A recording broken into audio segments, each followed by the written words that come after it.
Bom, agora eu vou explicar um pouquinho para vocês, em termos práticos, o que seriam essas oscilações forçadas e ressonância. Bom, aqui eu peguei um exemplo de um balanço, tá? Neste balanço aqui, vamos primeiro olhar para só esse carinha que tá aqui no balanço, sem olhar o que está aqui atrás, que era para estar empurrando, não sei se tá dando essa impressão, mas vamos lá olhar para ele. Olhando só para esse carinha aqui, digamos que ele está oscilando sem nenhuma força aplicada nele, vamos dizer ao ar livre, forças naturais, um ventinho passou por aqui e balançou ele. Então, quando isso acontece, chamamos de oscilações livres.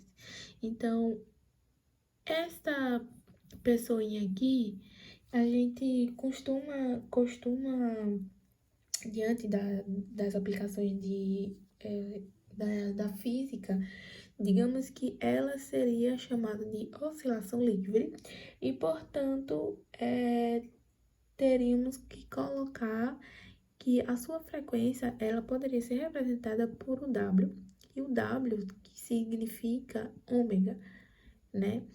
Então, quando há uma força externa aplicada, no caso, quando este carinha aqui empurra esse aqui no balanço, digamos que tem uma força externa sendo aplicada a um sistema.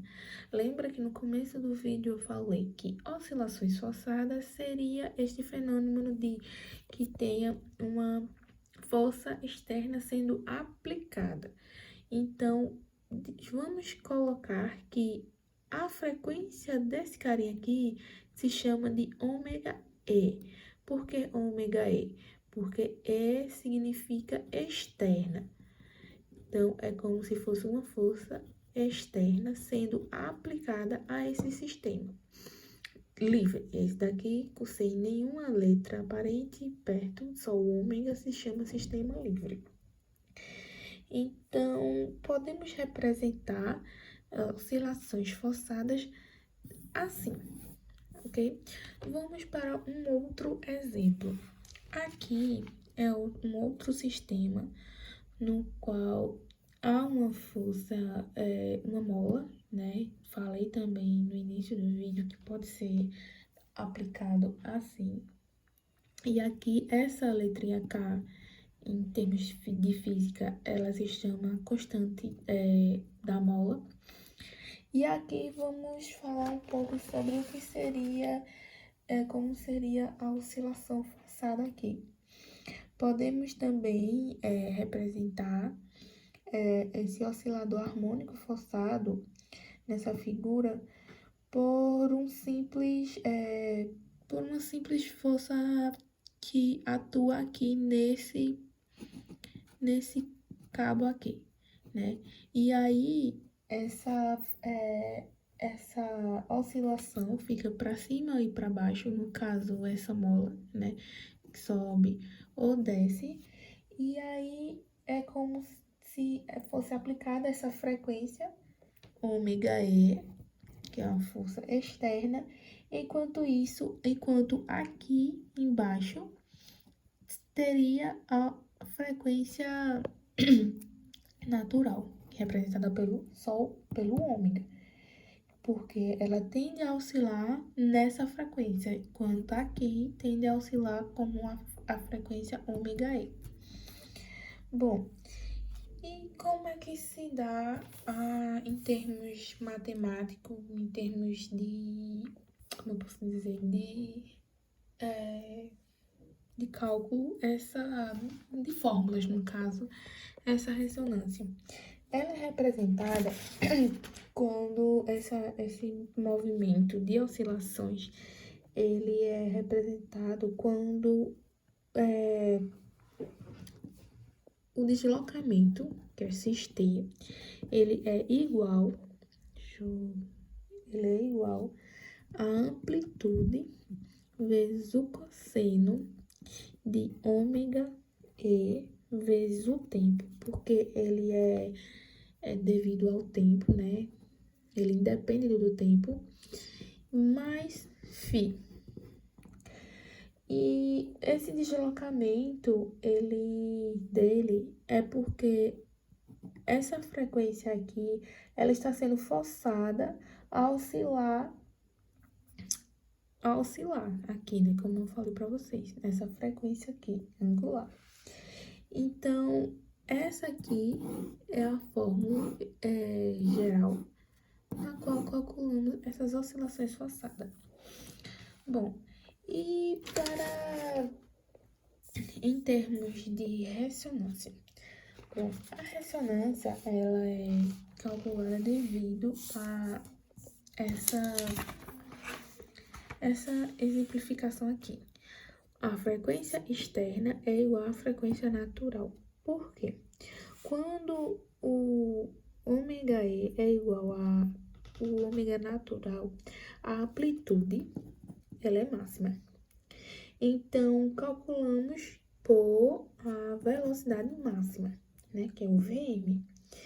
E essa frequência que estou impondo, ela tem que ser igual à frequência que o material ou o balanço, né, que nem aqui, ela oscilasse naturalmente.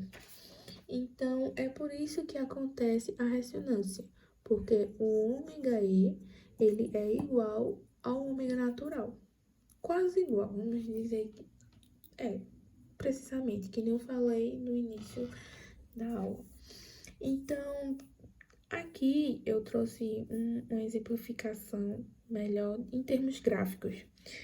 Aqui eu fiz um gráfico mal desenhado, mas dá para entender. Do ômega E, a razão entre o ômega E e o ômega, né? A frequência externa dividida pela frequência natural. Aqui são a questão dos amortecimentos da amplitude.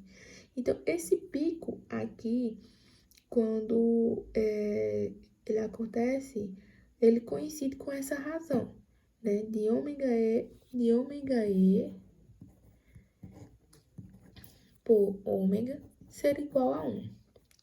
Quando esse pico maior aqui acontece. Ou seja, a frequência angular que eu imponho, ela tem que ser praticamente igual à frequência natural, para que essa amplitude aqui, ela seja máxima. Então, é importante saber dessa qualificação aqui, porque, por exemplo, nas aplicações em termos de engenharia civil, vamos lá. Quando se tem um prédio no qual há vários pavimentos, né? E aqui vamos fazer como eu posso dizer, uma reforma, e eu coloco uma máquina aqui. Essa máquina que está aqui, ela tem que vibrar com uma frequência, como eu posso dizer, parecida com a vibração natural do prédio. Porque isso faz com que o prédio, ele fique, por exemplo, se essa máquina aqui, ela vibra igual, nessa questão dessa razão aqui da frequência externa com a frequência natural, vai dar igual a 1. Então, vai acontecer o quê? Essa oscilação. E se acontecer essa oscilação em um prédio, ocorre a questão do desabamento, né? Vai ficar com fissuras e aí ocorre, no caso, acontece que o prédio desabe. Então, se essa frequência ela for bem parecida, o pico dela vai ser muito grande, vai ter esse deslocamento e pode levar à ruptura desse prédio. Então, essa questão do ômega E igual ao ômega ser igual a 1, em termos de engenharia civil aqui, ou até mesmo em pontes, porque as pontes desabam, justamente por causa dessa questão, dessas oscilações, elas teriam essa frequência aqui iguais a 1. Então, esse pico ser tão grande que acaba que o prédio ou a ponte, ela desabe. Então, em termos de, nesses termos aqui, essa questão dessa oscilação forçada, dessas ressonâncias, ela seja prejudicial, né? Enfim, espero que tenha dado para entender. Tentei o máximo explicar sobre o que seria essa questão dessa ressonância e das oscilações forçadas, né? E é isso.